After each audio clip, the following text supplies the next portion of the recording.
National Assembly shortened recess will reconvene on Tuesday.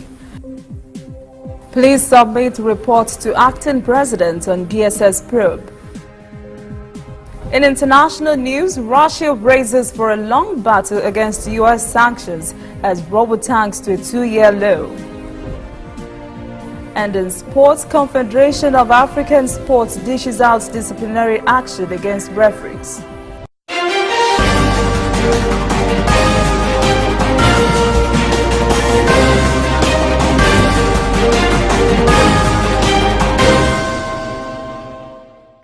This is ANN News. I am Olajumoke Olatunji. It was only last week the National Assembly, currently on recess, kicked against the presidential request to reconvene so it would take care of a supplementary budget request for next year's election.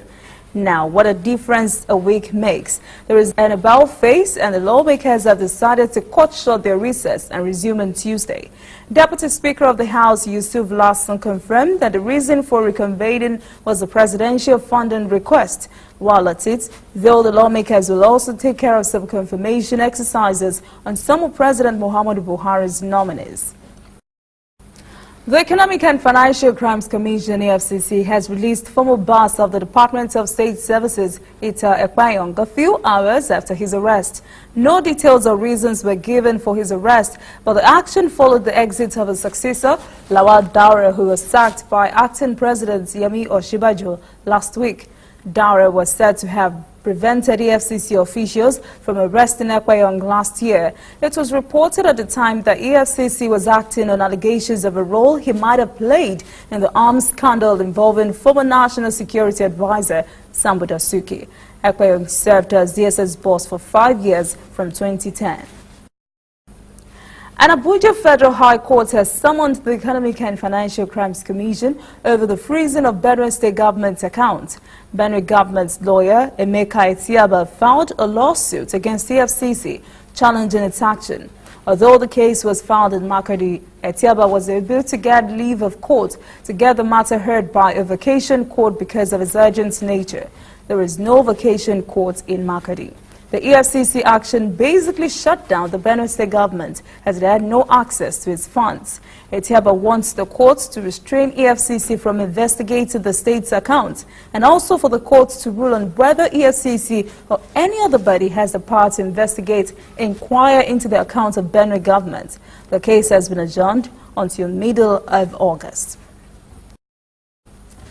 Acting President Yemi Osinbajo has received the report of the probe conducted by the Inspector General of Police into the DSS siege of the National Assembly. The reports presented by IG Ibrahim Idris indicted the dismissed DSS Director General, Lawal Daura, whom he said acted alone and never consulted with other agencies before he deployed his men to barricade the National Assembly. Senate President Bukola Saraki was not going to keep quiet after being blasted by the All Progressives Congress for decamping. In a statement released after Saraki's defection, APC had described him as a dismal failure and the worst Senate President Nigeria ever had. The father said he is unfit to be a Senate President. Saraki has released a statement of his own taking the high road. He said he could not descend into the gutter with the ruling APC. Plateau North Senator Jonah Jang is calling it quits as he has opted out of a second term. He has also declared his senatorial seat open to a new candidate. He did not disclose what his immediate plans would be when his term expires. There have been rumors that the senator might make a bid for the presidential candidacy of opposition People's Democratic Party, but there has been no confirmation. The only candidate that has expressed interest in the Senate seat is Estephanos Gyang, House member representing Bakanladi Riom constituency. People's Democratic Party officials say they would leave the seat open to any qualified candidate. In other news, former governor of Rivers State and current Minister of Transportation, Rotimi Amaechi, has been appointed as an advisory board member of the United Nations Road Safety Trust Fund. He has represented Nigeria at the inaugural meeting of the board. The minister's spokesperson said an advisory board member, Amaechi, will play an important role in finding ways to reduce accidents and casualties in global road safety. The United Nations Road Safety Trust Fund was established in April to address worldwide accident crisis, resulting in the loss of some 1.5 million lives and 50 million injured on the roads each year.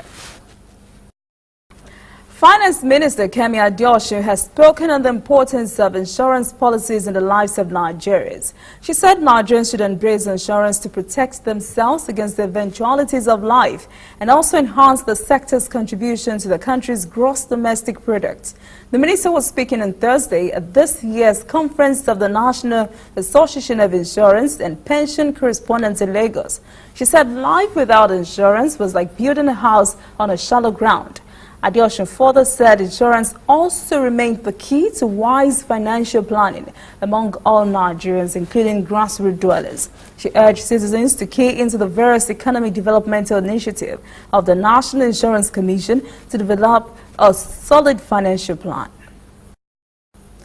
Boko Haram's campaign of violence continues as the terrorist group are reported to have killed 17 Nigerian soldiers in a brazen attack on the military base in the northeast on Thursday. Heavily armed jihadists riding in trucks were said to have stormed and looted weapons and vehicles from a military base in Gurundel village in Borno State. The attack is the latest in a series of bloody Boko Haram assaults on military bases in the country. In the past month, Boko Haram jihadists have launched 2 other major attacks on military bases in the remote northeast region. A failed bank robbery in Edo State has claimed the lives of 12 persons, including a policeman. Armed robbers were reported to have attacked a police station and invaded 2 banks in Igara, Edo State on Thursday. 2 persons who were in detention at the police station for minor offenses also died in the attack. Eyewitnesses said the robbers first attacked the police station to demobilize the police before it proceeded to the banks. They also burned a police vehicle. At least 13 persons, including a naval officer, died when a van carrying 14 passengers ran head-on into a pale loader in Imohua area of the East-West Road in Rivers State. The passengers were said to have been traveling to Lagos when the accident happened. Most of were said to have been burned beyond recognition. The pale loader was reported to have skipped off the road and swerved onto the path of the oncoming van. The police says it has dispatched a team of security officers to the accident scene. A string of bad news. Stay with us. CNN News will be back shortly.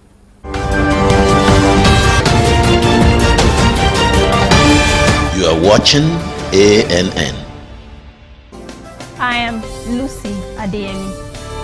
I am Rotimi Akintunde. I am Olajumoke Olatunji. We bring you the news, On ANN News. business,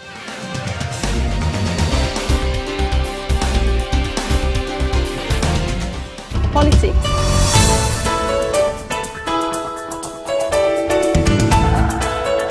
Global News. Watch ANN News. In a truly African spirit.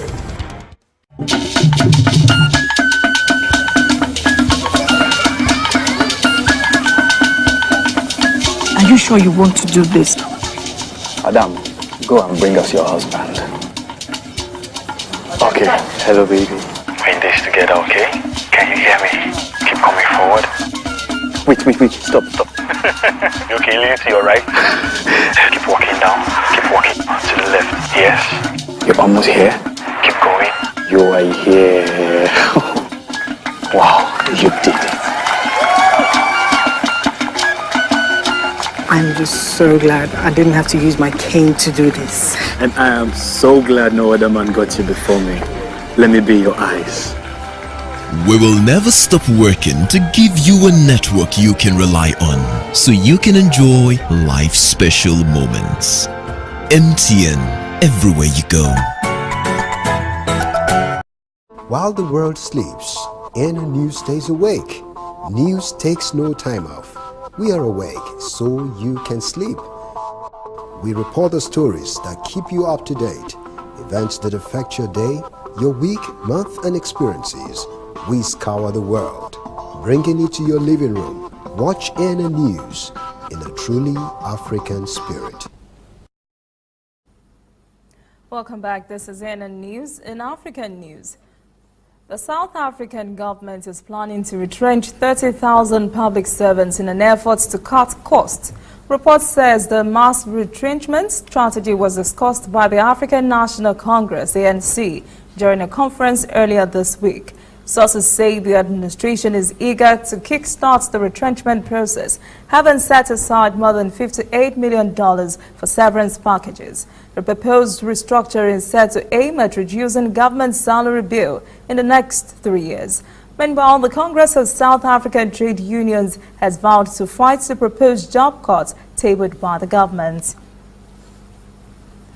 Zimbabwe's president-elect Emmerson Mnangagwa says opposition politician Tenda Mbete has been released on bail. Following his intervention, Mbete will return to court at a later date to face charges of inciting violence after last week's election. He reportedly preempted the official announcement of the last election results by saying MDC Alliance candidate Nelson Chamisa had defeated Mnangagwa in the poll. Mbete fled to neighboring Zambia on Wednesday, but was deported to Zimbabwe early Thursday and taken to Harare Magistrate Court.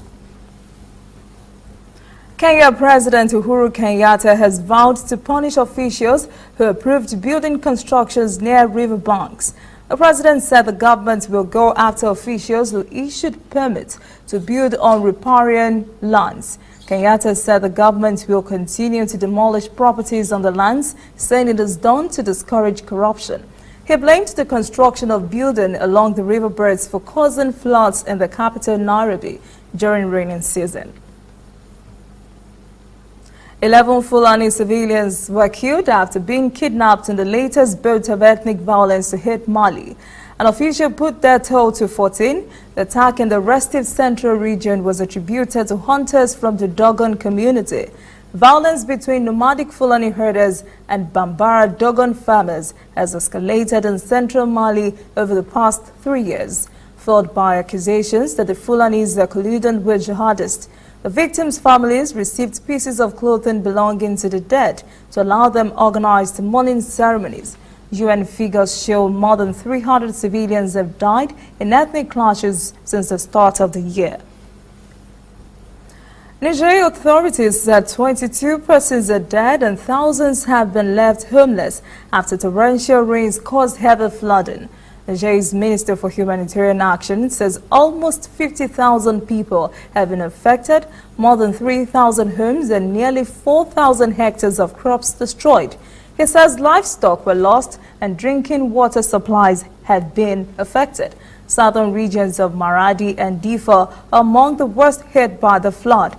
Some 2,000 people in the capital, Yamey, have been left homeless. The minister said government and charities have already distributed food, clothing and mosquito nets to those in need. Nigeria has faced recurring floods in recent years, including the desert areas of the north. The National Agency for the Prohibition of Trafficking in Persons, NAPTIC, said the federal government will soon repatriate more than 50 Nigerian girls trapped in the Kingdom of Saudi Arabia. Director General Julie Okadonli briefed Foreign Affairs Minister Geoffrey Onyema in Abuja on Thursday on the outcome of the investigation into the trafficking of Nigerian girls into Saudi Arabia. The Director General went with one of the victims and said the team was set up by the minister after a complaint was lodged by NAPTIP on the trafficking of the nation's youth to Saudi Arabia. The minister described the situation as pathetic and said the federal government will deal with the issue holistically and would end the menace. Sudan's Consultative Council of the ruling National Congress Party, NCP, has approved a proposal to amend its constitution to nominate on Thursday the party leader Omar al-Bashir for the upcoming election. The amendment will enable Sudan's ruling party to overcome the obstacle preventing his official nomination for the election. Several voices in and out of the party have declared their opposition to al-Bashir's nomination in past months, pointing to NCP and Sudan's constitution. Al-Bashir did not comment on the amendment while in front of the council, but vowed to announce quick and practical measures to overcome the country's current economic crisis.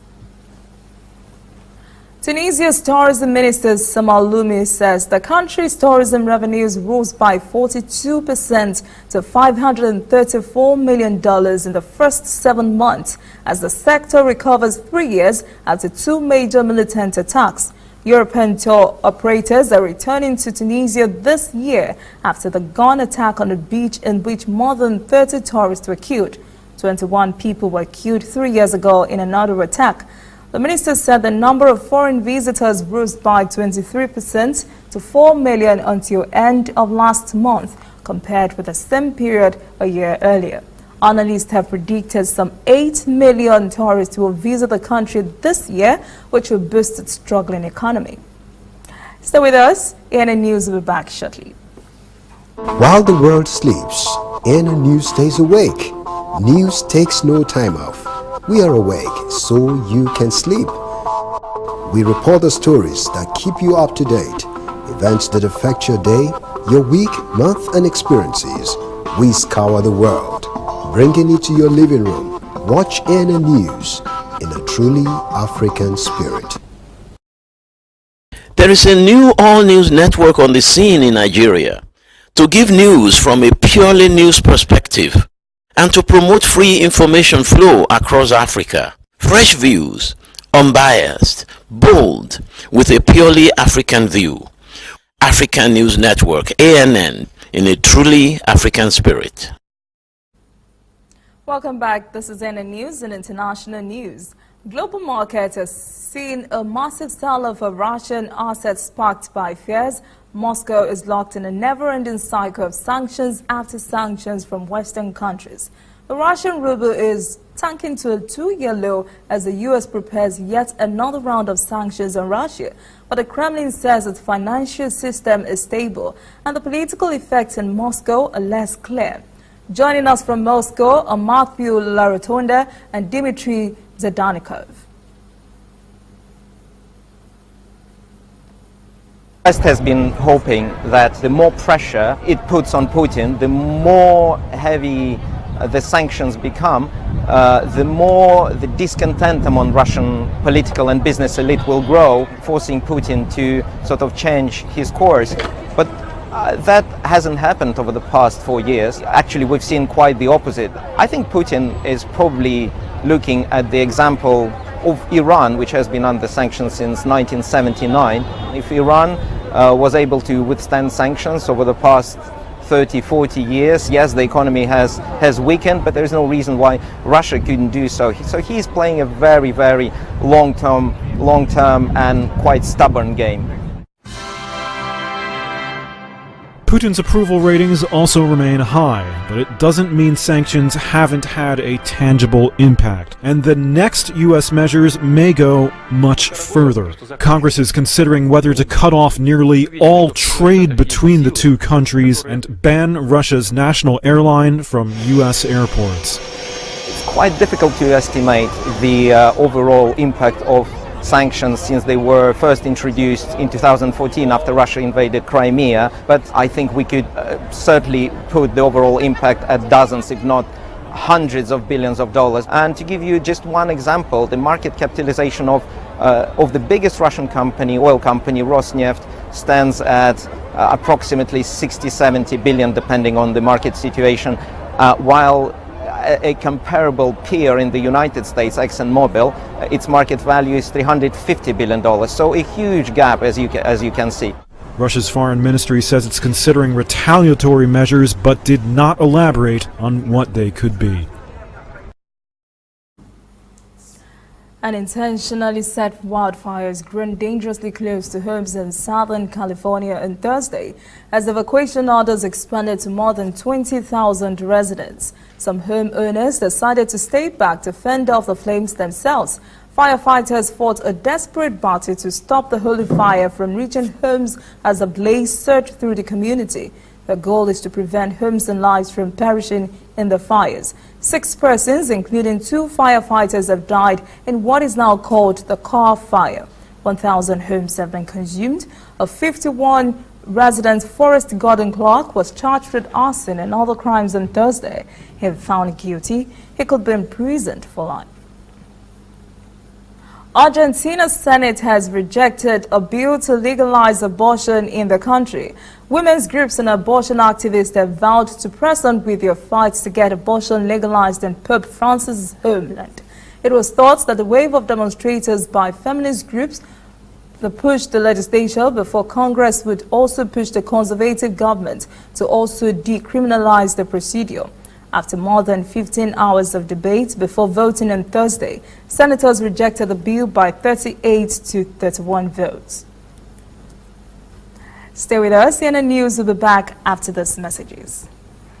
Shining our eyes on breaking news, whether in the east or in the west, with Al-Shabaab in Somalia and Boko Haram in Nigeria, with turbulence in the north and agitation in the south.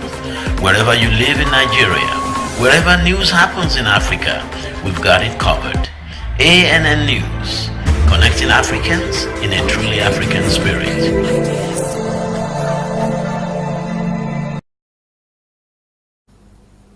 Welcome back. This is ANN News in sport. 8 football referees, all from Ghana, have been banned by Confederation of African Football, CAF, from all its events. At a meeting of the disciplinary board of the African Football Body, the cases were considered of referees accused by media as being corrupted on CAF and Federation matches. All the referees were given a 10-year ban, while an assistant referee, also from Ghana, got a life ban. The disciplinary board will decide on the cases of 14 other referees from Congo, Liberia, Ghana, Benin, Guinea and Guinea-Bissau. They have been provisionally suspended but will appear before the board at its next meeting. A 31-member Nigerian national rugby team of 23 players and 8 officials has arrived in Yamey for an international test match against Niger. The team is led by Rugby Federation President Kelechi Mbago. Newly appointed national coach Bronson Ware had just completed a 4-day training camp with team members in Abuja before their departure by road to Yamey. That is NN News this evening. Thank you for joining us. For details on this and other stories, visit our website, cnnafrica.net. Conversation continues on our social media platforms, Twitter, Instagram, and Facebook at CNN Africa TV. I am Olajumoke Olatunji. Have a pleasant evening.